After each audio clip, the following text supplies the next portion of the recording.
merci beaucoup salaamaaleykum wa rahmatullah mbokk téléspectateur mbokk internet bu Sen Flash ñu ngi leen di nuyu te di leen ziyaara di leen wax dalaat leen ak jàmm ci seen émission Sen Avenir fii ci Sen Flash tey ñu amoon mbégte dalal benn professeur ñu gën koo xam ci turu Mamadou Sanoussi Ba ñu koy wax monsieur Sanoussi dalal ak jàmm. waaw asalaamaaleykum maa ngi nuyu ñi nga xam ne ñu ngi ñuy déglu yëpp. waaw di leen remercier di leen wax ne liggéey bi ngeen di def bokk na ci liggéey yi gën. parce que feebar bi nga xam ne ni moo gën a bon ci àddina moo gën a bon ci peuple mooy ignorance ñàkk a xam te yéen journalistes yi yéenay dindi feebar boobu kon jàngalekat ëpp leen importance médecin ëpp leen importance kenn ëpp leen importance lu mu metti metti na ngeen continuer te xam ne xëcc bu dogul dikk te bu soobee yàlla du dog dafay dikk. merci beaucoup monsieur Ba tey jii nii en tant que enseignant en tant que professeur philosophie tey jii école yi ñu tëjoon ko. jékki-jékki ne dañ koy tijji far tëjaat ko jékki-jékki newaat dañ koy tijji est-ce que mesures yi ñu war a jël yëpp étudier nañ ko ba pare balaa ñu koo tijji. non xam nga affaire école yi monsieur Fall dama bëgg a wax d'abord que ni damay ñaan yàlla rek bu ñu dem ci 4e avortement bi parce que on a un ministre de l'avortement national on n'a pas un ministère de l'éducation nationale d'abord dañu njëkkoon a wax le 6 avril. ñu yebbi newaat le 4 mai ñu yebbiwaat newaat le 2 juin ñu yebbiwaat tey ñu ne le 25 juin est-ce que mat na wala matut ci sumay recherche ak sumay analyse dara matut et soo bëggee mun naa laa jox les raisons xam nga li tax ma woon la ne la dara matut def nañ ay enquêtes d'abord sur le plan matériel. boo ko toppoon école par école primaire CM yi ba ci lycée yi école yu bëri depuis le 2 li ñu waroon am amuñu ko man suma lycée fa laa jógee léegi je fais partie du conseil de gestion du lycée ñaari thermoflage lañ am pour 700 élèves ñaar pour 700 élèves moom lañ am jusqu'à présent est-ce que après dinañ ko yokk xamuma boo xoolee la date du 2 li tax mu échoué. Évidemment dañ ko jiñ enseignants yi parce que il faut que mu am un bouc émissaire les enseignants sont un peu comme Ranouchi Ranouchi c'est le personnage du pullover rouge comme am na crime il faut que ñu seet criminel bi moom lañ jàpp ñu solal ko pullover rouge bi même bu ko pullover rouge bi jotut moomu ko il faut que ñu solal ko parce que on a besoin de criminel donc ñu ne enseignants yi dañoo feebar moo tax ñu dindi ko or c'est pas ça boo xoolee la date du 2 le ministre Mamadou Talla mi ngi def déclaration à 23h40 le 1er juin ce même 1er juin dans l'après-midi à 11h jot nañ beneen communiqué de presse qui vient plutôt de l'office diocésain des établissements catholiques te établissements catholiques yi ñoom ils sont très puissants c'est des vingtaine d'établissements avec des dizaines de milliers d'élèves ba pare pas n'importe quel élève ñi fay jàngee ñu bëri fii tey mooy ci couche bourgeoise bi man sama doom jàngeewu fa presque benn doomu enseignant yu bëri jàng fa doomu borom barke yi ñoo fay jàngale ñoom ñu ne du ñu dem le 1er le 2 ñu ne leen lan moo tax du ngeen dem ñu ne parce que il y a un non-respect du protocole par les responsables d'ITIE ma jël suma téléphone def ay enquêtes oo leen ñu ne effectivement mesures yi ñu leen waroon a jox li ñu leen waroon a jox pour ñu tëj joxuñu leen ci dara boo demee tey ci biir village yi boo demee ci biir région yi am na école yu bëri yoo xam ne seen thermoflage matul saabu ñaar la ñuy am masque ñett la ñuy am donc dara matu fi bu ñu koy tijji xëy na leneen moo tax ñu koy tijji mais on n'est pas prêt. d'accord merci beaucoup monsieur Ba tey jii ñoom ñu ne dañuy tijji te ci lettre bi ñu defoon dañ ne woon école yi élève bu ci nekk da nga war a am 3 masques minimum que ne saabu dafa war a mat ndox dafa war a mat. lu ci mel ne fii nga xam ne mooy lycée des Parcelles Assainies nga xam ne ñi ngi traversé ay moments yu difficile ndox accès à l'eau xaw a difficile est-ce que tey jii nii l'ouverture des classes est-ce que mi ngi ci dëgg jot na wala dañ nar a demaat mu avorté waat dem vers l'année blanche ou pas. alors li nga xam ne nii moom laa la mën a wax je ne peux pas bouillir les marmites de l'avenir comme disait le philosophe mais am na loo xam ne xel mën na ko jàpp. man gëm naa ni bu ñu tijjee le 25 balaa le 30 di nga dégg ay problème ci école yu bëri di nga dégg élèves yi grève wala enseignants yi grève wala administration bi taxaw ne lii matut parce que ils ne sont pas du tout prêts te xam nga danger bi ci nekk bu fekkee dañuy dem ci école di ko tijji ci benn période boo xam ne dafa am feebar kenn moo war a autoriser ñu tijji feebar école bi muy le ministre de la santé parce que ñoom ñooy lépp le ministère de la santé dañu defar seen benn protocole wax ñett yooyu bu ko état bi déglu woon rek du tijji école yi il faut lire le protocole je dis aux enseignants et aux journalistes lisez ce protocole il est là dañu wax d'abord ñu ne ñu ngi dem jàngi mais xamuñ fu pic bi toll le ministre de la santé xëy la lendemain ne xam nañ pic bi événement yi wane na ne xamuñ pic bi fi mu toll parce que affaire bi dafay dem en dents de scie maîtriser wuñ ko benn deuxièmement bi protocole bi parce que c'est les scientifiques dama ne jamono bii ñu nekk ce n'est pas la religion qui mène le monde ce n'est pas la philosophie qui mène le monde c'est la science qui mène le monde jamonoy science la ñu nekk ñoom ñu ne yéen a ngi dem mais bu leen compter ci immunité collective troisièmement li gën a graaw protocole bi wax ko avant ñuy dem mu ne même si on respecte toutes les mesures barrières élèves yëpp am masque na élève bu nekk am junni masque ku nekk ñu jox la téeméeri saaboog lu ne même loolu bu ngeen ko defoon mënul leen fexe ba virus bi il n'est pas exclu que la propagation du virus se fasse dans les écoles waaw léegi yow bu fekkee da nga nekk état mënoo déglu xam-xam ci jamono bi ñuy toll lan ngay déglu donc ça veut dire que aujourd'hui les gens ne sont pas prêts xam nga lu tax ñu bëgg a dem ñaar rek la benn bi am na ci seeni doom ñoom ñëpp nag li ko commencé ci Macky Sall ak ñoom ñëpp ministres yi tout députés yeeg PDG yi am na ci seen doom yoo xam ne nii ñu ngi def terminal te dañu war a am bac pour jàngi ñooñu noo def ñu yóbbu leen ñu jàngi beneen bi mooy gis nga FMI ak Banque mondiale bu ñu leen lebal xaalis dañu am programme l'État est obligé de faire tout pour que mu am examen léegi est-ce que enseignants yi dañu fay dee wala est-ce que élèves yi dañuy échouer ça n'a jamais été la préoccupation d'aucun État au Sénégal je l'ai dit école mosu leen a itteel ñoom li leen itteel mooy seen politique ak seen njaboot ak seen i calendrier kese. d'accord monsieur Ba ba ñuy reporter li nga xamante ni mooy ouverture des classes yi le 2 ba le passé dañu waxoon que ne dafa am ay enseignants yi nga xam ne feebar bi daf leen dal mais je me rappelle bien vendredi bi le ministre Mamadou Talla génn na ne am na ñaari cas yu am Casamance Ziguinchor benn cas contact ak benn cas communautaire mais n'empêche du ñu teree école yi tijji donc su ma toogee déggaat la lundi mu ne école yi du tijji parce que foofu dafa am ay cas donc am na benn discours de contradiction boo xam ne ñu ngi ko ciy sentir. waaw mais bien sûr ñoom seen lépp contradiction la parce que xam nga gis nga nit ki sooy def te defoo ci xam-xam nit ki sooy def te defoo ci préparation lépp contradiction ngay def parce que xam nga bu fekkoon yéen journalistes yi wala benn kër wala benn boutique wala benn société privée bu am doole sax moo joxe ñeenti date ëmb ñeenti yoon avorté ñetti yoon ñu mën a wax lii la mais un état xam nga lan mooy état état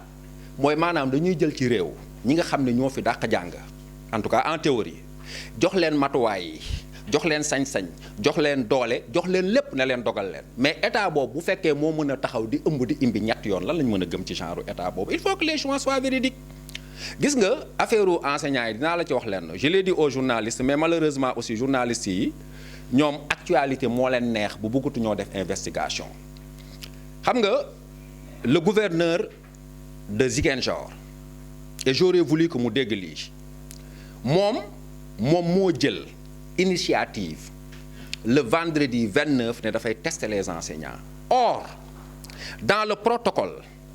opérationnel normalisé bi nga xam ne nii le ministère de la santé et de l'action sociale du Sénégal moo ko joxe test bokku ci masque la raxasu gel distanciation tasaare élèves yi ci ay classe bu duñ leen mën a wàll loolu moom moo ci nekk mais j'ai toujours demandé au nom de quoi un gouverneur un simple gouverneur parce que par rapport à l'État c'est un simple gouverneur amul ay prérogatives dem taxaw ne dafay tester ay enseignants parce que xam nga lan lañ bëggoon ñaar à mon avis un gën a yàq deru enseignants yi deux bi ñu fa jógee dégg nga ñu ne comme enseignants yi dem nañ léegi feebar bi tas na Sénégal Matam moo amul woon feneen am na léegi dëkk Sénégal ñëpp dañoo feebar léegi nag bu dëkk bi yëpp feebaree ci gannaaw bu ci kanamee ñu ñëw ne kon kaale ñu vacciner leen mais man moom kenn du ma vacciner. C'est des révélations graves. kon lii yëpp ay manigance la ay plan la yu état bi teg juste pour vacciner population sénégalaise yi pour quelle fin. man comment mais attends Sarkozy le président français comment il s'appelle Macron mais Macron wax na ni les pays africains yi nga xam ne nii dañoo bañ ñu vacciner leen dootuñ dugg Europe la vidéo circule avant loolu les vidéos sont là soo bëggee ma jox la ko Macron taxaw na ne àddina bi dafa bëri nit te ba muy joxe exemple joxewul exemple Chine de Lagos la jël capitale Nigéria ne foofu rek am na 52 xaw ma 22 millions de personnes Macron ci boppam mu ne je propose un organisme pour contrôler leur naissance loolu dafa yàgg ci ñoom depuis Darwin depuis Nietzsche c'est une philosophie occidentale boo xam ne dañoo jàpp ne àddina bi am na ñoo xam ne nii mérité wu ñoo dund Hitler waxoon na ko fi ñeneen ak ñeneen wax nañ ko ci loolu la ñuy daw ba tey léegi nag ñu jaar ci yàq ci deru enseignants yi jël feebar bi tas ko ci dëkk bi mais vacciner les gens à quel prix mais aujourd'hui tu sais au moins que des gens comme Bill Gates les gens ont fait des révélations bi ñu demee Asie piqûre xale yi mais il y a eu 500 000 morts et des paralysés les gens ñu ngi def ay révélations beneen bi bu fekkoon ñoom dañoo bëgg garab pour faj lii mais comme je l'ai toujours dit partout moom lañ doon teg léegi ci benn télévision mais un Africain a trouvé un remède c'est Muyangi boo demee dëkk ba mu dëkk fa nga xam ne nii fa la ko expérimenté muy Madagascar mais Madagascar aujourd'hui ñu ngi compter ay morts mais est-ce que Madagascar def leen ay recherche am na 5 morts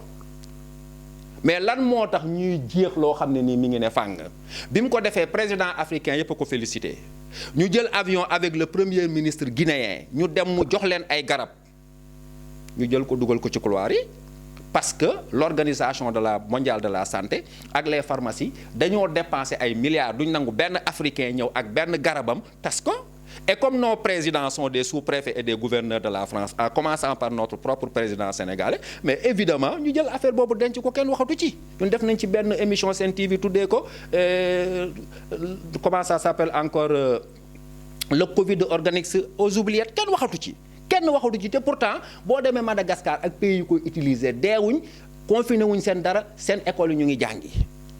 c'était preuve scientifique fait par un Africain scientifique mais ñu teg ko de côté parce que ils veulent nous amener des comprimés je tiens à dire aux Sénégalais qu'ils soient très prudents par rapport à cette campagne de vaccination dégg naa Macky Sall def na ne moom il est d'accord pour les vaccins que les vaccins dugg fii mais bala ñoo vacciner nit ñi nañu wax seen vaccin yi lu ñu ci def ñaar kese la parce que ñoom dañoo jàpp te dégg nga Sarkozy waxoon na ko ñëpp di dégg ne l'Afrique boo fa defoon 50 millions du jëriñ dara parce que jigéen bu nekk juróom-ñaari doom lay am nit ñu bëri doom mënuñu leen taxawal mais loolu moom moo ko wax ñëpp dégg ko pourquoi les Africains continuent à dormir ils cherchent tout simplement à décimer nos populations. D'accord ils cherchent tout simplement à décimer la population africaine donc da nga bokk ak avis ñi nga xam ne dañu wax ne réseau pharmaceutique yi li nga xamante ni dañu ko indil muy césarienne nga xam ne buñ ci juree ñaar ñetti yoon. buy ñeent dañuy am ay complications ak li nga xam ne dañuy favoriser sëy entre góor ak góor ak jigéen lépp kon ay plan la boo nga xamante ni pour wàññi population africaine bi la tey jii kon Covid 19 bi bu ma déggee ni nga waxee dañ ko fee indi pour rayuñu. oui mais c'est la thèse de beaucoup de personnes xam nga c'est-à-dire que gis nga àddina bi nu muy doxee ñoom dañoo jàpp que ni dafa am nit ñoo xam ne seen dund amul njëriñ muy les masses populaires et puis dañu jàpp ne tey ñoom. dañu soxla alal parce que ils sont à la conquête de l'espace dañu soxla ay milliards la terre africaine dafa riche africains yi leen lañ fi nekkee lekk ak jur doom alors que xaalis boobu ñuy jël di ko dépenser di faj ay pauvres di def ay yalwaan di def ay mosquées di def ay hôpital mënoon nañ ko dajale defal ci ay fusils dem dëkk ci la planète Lune wala la planète Mars wala ñuy dem feneen alors c'est un complot et ce qui est malheureux c'est que ce complot là ce sont nos propres présidents ñoo leen siy jàppale président bu ko mos a bañ. Président ou gouverneur? Non, enfin, ça dépend. Ce sont nos présidents, nous les Africains, mais ce sont des gouverneurs de la France. J'aime bien l'autre quand il le dit. Problème bi ci nekk mooy xam nga aujourd'hui du gouvernant yi du président yi ñooy régler problème yi. Ils ont les mains liées. Système bi la du si sax ñoom da nga leen di comprendre rek ñoom il faut même pas les critiquer, il faut les plaindre. Même ils sont totalement coupables. Mais jeunesse africaine bi, intellectuelle africaine bi, journalistes yi nit ñi ñoo war a jóg mën a taxaw ne lii dafa war a jeex tey. Parce que ñun mënuñoo nekk le continent le plus riche par exemple xoolal Niger mais Niger bokk itam mais français bu taal lampe Niger moo tax français bu taal lampe presque plus de 45% Niger moo lay jox énergie bi te boo demee Niger délestage mi ngi leen di bëgg a rey li Cheikh Anta Diop doon wax nous sommes des mendiants assis sur des mines d'or li Nietzsche doon wax nous en train de mourir de soif au cœur de l'eau imaginez nit dee ñu ne lu ko rey ñu ne mar ñu ne fu mu nekkoon ñu ne ci biir ndaal yi loolu du ñàkk fayda sax ak ndof la. d'accord bu ma la déggee suñu président africain yi ñoo ànd ak tubaab bi juste pour rey ñu pour éliminer benn marge ci population africaine bi léegi ñu dugg typiquement ci li nga xam ne mooy gestion Covid 19 bi ñu gis le président Sall déployer plus de 1000 milliards dugal ko ci li nga xamante ni mooy gestion Covid 19 bi répartir ko ci ay section yu bari lu ci mel ne tey jii domaine sanitaire bi ñu réquisitionné ay hôtels yu bari tey jii ni hôtels yooyu xaw a lëñ bët ci bopp sénégalais yi parce que am na ay cliniques yu fi nekk. gisuma ñu jël leen am na yeneen hôpitaux yu ndaw yu nekk ci koñ yi gisuma ñu jël leen pourquoi choix hôtel yi. choix hôtel yi je ne sais pas pourquoi mais li ma mën a xam daal mooy Covid 19 bi guddi la y a beaucoup de zones d'ombre xam nga lan moo la koy won wax naa ko keroog ci émission et je le dis et ministère de la santé je m'adresse directement à eux je m'adresse directement au service de la présidence li ñu wax bu ñu ko weddee nañ ñëw ñu jël seen télévision ñu dugg Sénégal. Le Covid-19 le coronavirus est devenu une affaire d'État fii ñu toog fii kenn solu fi masque mbedd mi kenn solu fi masque boutique yi kenn solatul masque gel yeeg lépp teg nañ ko parce que nit ñi dañu sonn parce que on entend des morts à longueur de journée man je me dis une chose très simple il faut quand même que nit ñi yeewu dañu wax ñu ne feebar bi aérosol moo koy joxe ay substances yoo xam ne dafay génn ci nit donc ñu ne su ngeen bëggee feebar rek da leen dajaloo mais bu ngeen bëggee wér rek da leen tàggaloo. gis nga bu fekkoon dajaloo ak forotante mooy tax nit ñi di wàllante kon Sénégal une semaine kenn amul ñëpp dee nañ man jël naa sama propre moyen jóge Yoff traversé dem ba Bun ba Kër Massar mais xale yu góor yi ñu ngi toog di tux di naan ataaya xale yu jigéen yaa ngi dugg xale yu géej mais lépp a ngi marché normalement et nee nañu nous sommes à 73 morts alors que parmi ces morts y a des gens qui en doutent. Le 35e mort bi amoon 70 ans mais son fils a fait une vidéo la vidéo est là ne moom papaam 70 ans la dee dafa jabetoon mosul am coronavirus parce que personne ne peut vérifier c'est l'Institut Pasteur qui le fait boo jëlee tey quelqu'un comme un docteur Mboup qui fait les mêmes choses à Thiès mais moom mos a génne plus de 2 cas te docteur Mboup amul ku ko ëpp xam-xam ci kaw suuf en matière de science sida bi nii tey bokk na ci ñi nga xam ne nii tey ñoo ko arrêté ñoom ñoo ko xeex encore que même le sida était encore une réalité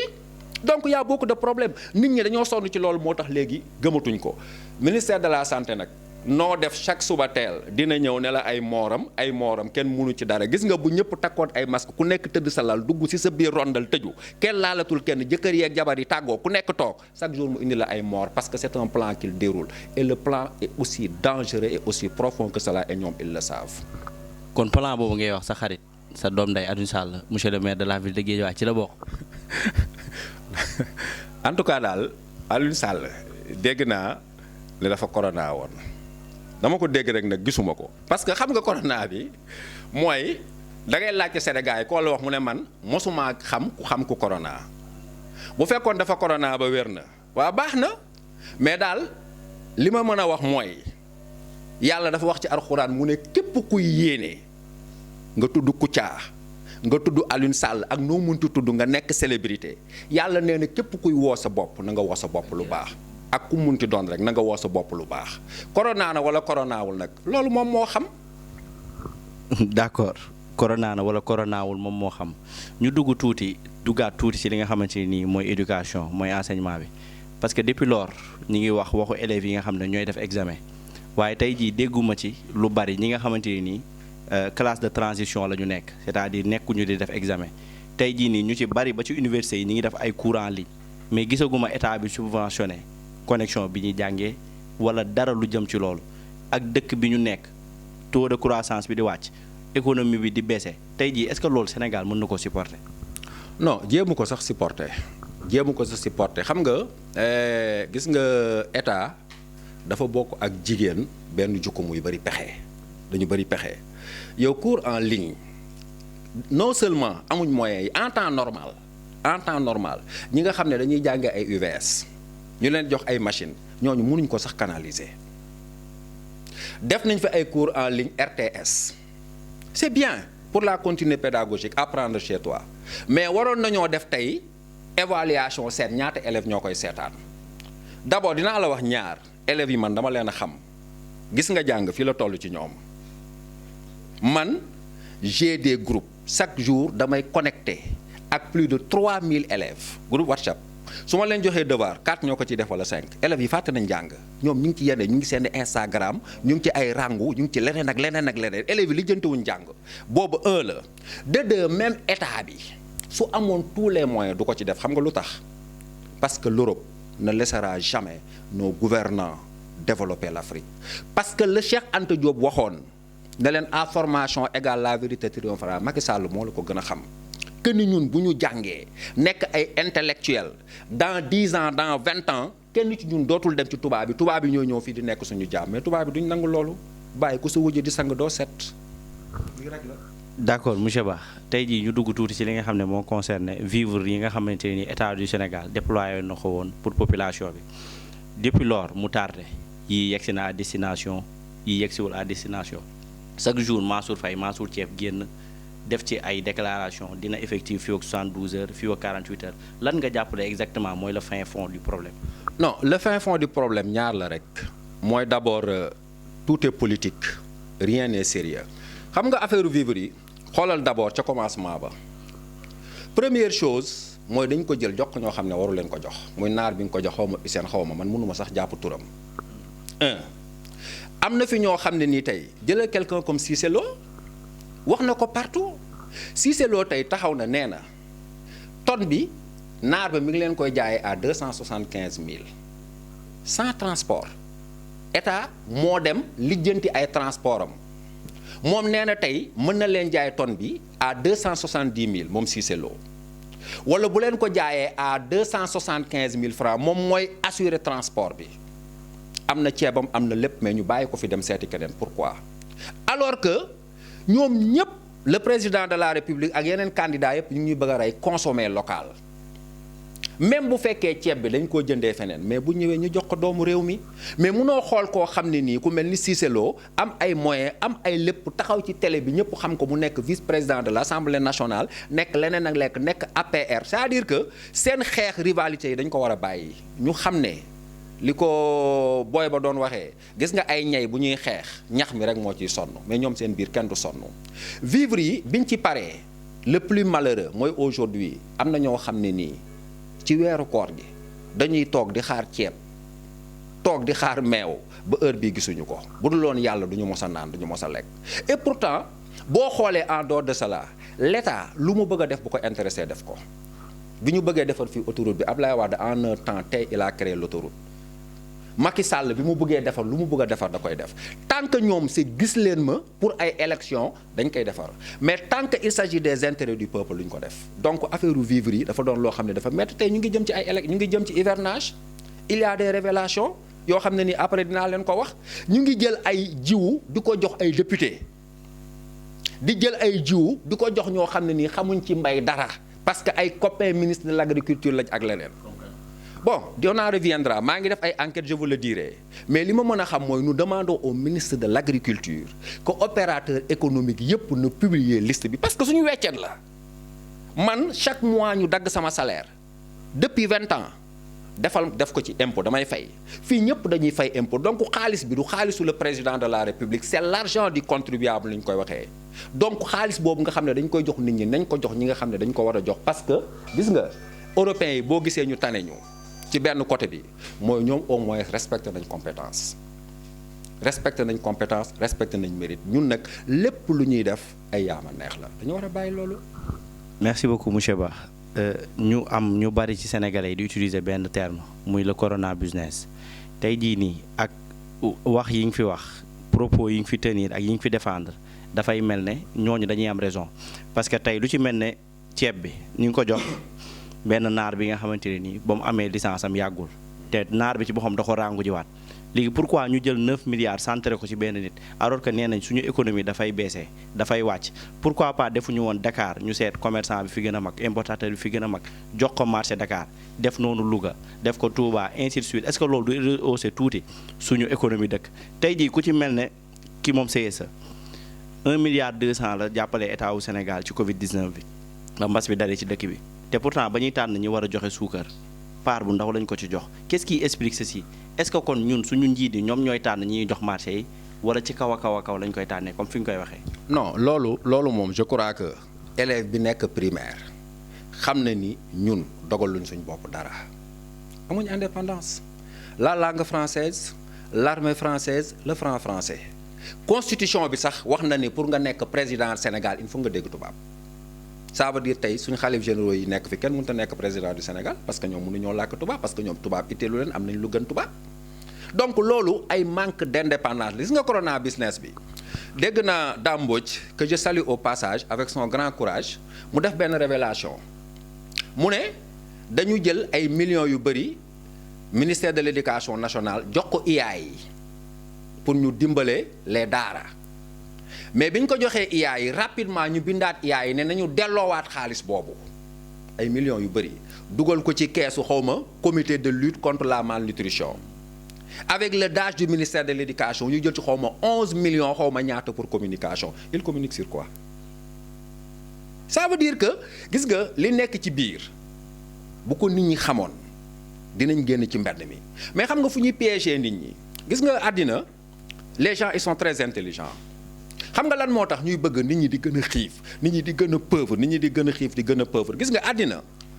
boo gisee ku mel ni Guy Marius Sagna tey bu taxawee fii di woote affaire courant ñëpp la concerné ak leneen ak leneen ak leneen mais xam nga lu tax nit ñi duñ génn parce que àddina dafa am ñaari demande dafa am la demande sociale jox ma lekk jox ma naan jox ma dëkk fayal ma courant loolu mooy la demande sociale mais dafa am la demande citoyenne ay liberté ay justice ay égalité ay respect de la constitution yow koo xam ne nii nga dem gannaaw Géejawaay wala nga dugg ci biir Saalum koo xam ne nii dafa xëy suba teel nekk ci marché bi di régler kilo cere bu mu jox waa këram nga ñëw naan ko on a violé l'article 35 de la constitution mais du la déglu Cheikh Hamidou Kane dafay wax mu ne la misère est le plus grand ennemi de Dieu sur la terre mais la misère aussi est le plus grand obstacle de la démocratie sur la terre moo tax ils feront tout pour maintenir les masses dans la misère la plus totale comme ça genre Sanusi yi bu ñuy wax bu ñu leen déggee zappé nañ et à côté qu'est-ce qu'on crée on crée la musique et à côté on crée les délires parce que nit ki au moins bu toogee seetaan matcham équipe bam dóor wala mu seetaan footballeur wala mu seetaan musicien il sent un peu heureux tout a été calculé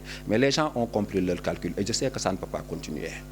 D'accord monsieur Ba 2 ans ci ginnaaw ñuy dégg ñuy wax autosuffisance en riz tey jii est-ce que corona nekkul di révéler toutes les failles et les défaillances bi nga xamante ne nii moom mooy gestion wu état du Sénégal bi mu nekk di traverser. mais absolument mais c'est même pas c'est même pas du ci affaire u ceeb xam nga affaire u ceeb bi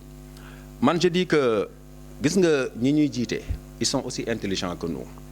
jàng nañ comme yow am nañ ay diplômes comme man kenn gënu leen intelligent problème bi mooy soit dañoo bëggul amuñ générosité soit ils sont pas libres xoolal bi ñuy jënd ceeb bi mais dañu dem jënd ceeb indien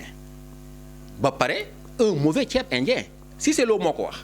te moom ci lay liggéey c'est un opérateur économique ñu dem jëndi ko mais Casamance fii boo duggoon biir Casamance mais ay ceeba nga fa bu ñu nekkee ci période de crise bu ñu wax naan ceebu Casamance bi neexut kuy lab ci géej jaasi bu tàngal sax soo ko joxee mu téye ci parce que période de crise lañ nekk bu ñu demee ba tëj école yi tëj mosquée yi tëj commerce yi mënuñoo taxaw naan ceeb bi baax na wala ceeb bi baaxul Dagana gii boo fa demee la fay ceeb kenn xamul nu mu toll mais loolu lépp dañ ko fa bàyyi pourtant non seulement mënoon nañ ko jëndi pour am insuffisance en riz mais enrichir des Sénégalais dans un contexte de crise mais loolu lépp ñu gëmmu ci seen bët parce que la waaj a doon wax gis nga enveloppe bu xaalis yi moo neexut a résister enveloppe yu jaune yooyu gars yi def milliards yi ak marché yi loolu moo neexut a résister loolu rek mooy wax ji du leneen. est-ce que kon ci la ñuy profité pour def li nga xamante ni mooy bradage yi ñuy di amal ci littoral yi parce que ñu ngi ciy dégg ku ci mel ne DGID nga xamante ne nii ay ministre ñu ngi leen ciy dégg fii Géejawaay di ci dégg Mame Boye Diaw di ci dégg yeneen chef religieux tey jii nii alalu réew mi ngi habité population. bon population bi am na ci part de responsabilité parce que loo gis ci àddina am na part de responsabilité mais man su ma ko doon évaluer damay wax ne part de responsabilité am c'est même pas 5%. parce que xam nga population bi aussi dañ ko noot gis nga gars yi jël nañ seeni char de combat teg toujours Omar Faye daan ko dénoncer toujours pare nañ lépp teg pour population bi bu ñu génnee ba pare nee naa la nit ñi suñu xiifee suñu maree suñu feebaree tal nañ leneen pour lijjanti ay littoral yow waa Géejawaay wala waa Yëmbal wala waa Kayaar wala waa Ngayeen Sabax ñoom dinañ ñëw di xeex ci littoral bi nekk Dakar nga xam ne mosuñu koo gis xamuñ sax lu littoral ñoom loolu leneen lañ tal seen fas yee ak seen dugub bee lañ tal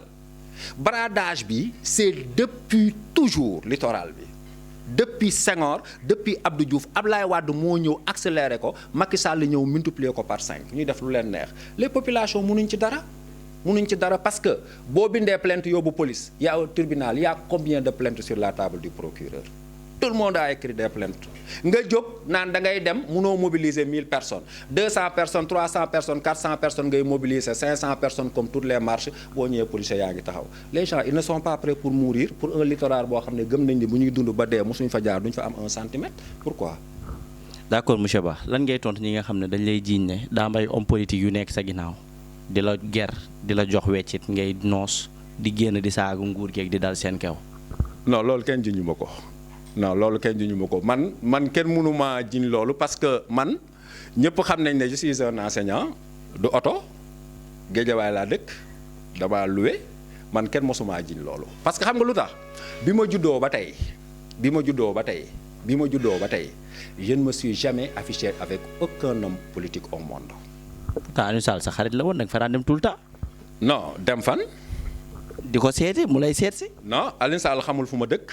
xaw ma fu mu dëkk astafurlah dem naa këram avec l'association des professeurs de philosophie du Sénégal mais xam nga lan ngay xool Alioune Sall sama xarit la mais li may wax fii ci Macky Sall ak li may wax ci état bi xaritu Alioune Sall du ko wax. waaw parce que fan yii nii waa PUR ñoo nekk sa ginnaaw rek. man PUR xaw ma fa kenn man xam nga PUR kan laa fa xam ki nga xam ne ni moom mooy esprit pur al maxtum sëñ Ahmed Tidiane Sy te kooku spiritualité lañ seq man ak moom mu may jàngal ak fu mënti nekk xaw ma kuy pur xaw ma ku leen jiite wooteelu ma leen lijjantiwu ma sax kuy pur. d'accord merci beaucoup monsieur Sanoussi tey boo doon joxe sa kàddu gu mujj lan lay nekk. su may joxee suma kàddu gu mujj damay wax le président de la République Macky Sall te ni ñeenti at yi dese ko fi au grand maximum ñeenti at yi dese ko fi na góorgóorlu. xam ne l'histoire nous rattrape keroog ba ma toogee gis Senghor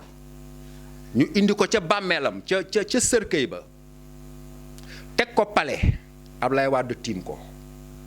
Abdou Diouf nekk ci gannaaw image boobu war nañ di ko tegaat cercueil yu Senghor ñu teg ko Ablaye Wade tiim ko en tant que président de la République Abdou Diouf nekk ca gannaaw ñu ñëpp dañuy dellu ci ar cercueil xëy na nag àddina bi neex na lool palais yi neex na lool voyage yi neex na lool ba boo leen di fàttali sax ne leen wala axiratu xayrun laka mina luulaa àllaaxira moo gën a neex fi ñu jàpp na yow ngaaka nga déedéet ñun jàng nañ liñ jàng ñun jàng nañ sax ñoom loo xam ne nii jànguñu ko mais nañu yërëm réew mi sonn nañ réew mi bëgg nañ dee émergence nga ne yow da ngay émergence te amoo sax ndox xam nga li waaju doon wax naan man de bu ma amoon ceeb sombi waaye aw ma sax meew ak suukar comment peux-tu parler d'émergence au moment où ce qu'il y a de plus fondamental ci nit mooy ndox nit buy jooy ndox la nit buy sëy ndox la nit bu nàccee ndox la nit bu tuuflee ndox la nit lépp ndox la sama yaay da daan wax naan mën naa muñ coupure courant mais mënumaa muñ ndox aujourd'hui ce pays-là n'a pas d'eau et je rappelle que le ministre de l'éducation nationale moo wax ni le protocole sanitaire moo wax ni école bu amul ndox bu mu ubbi kon gars yi dégg leen ko bu ñu demee le 25 bu ñu tëjee robinet yi amul ndox élèves yi ak enseignants yi nañ dem ñibbi parce que nag ne nous faisons pas sacrifier parce que dara jaru ko fi ñu koy sacrifier merci.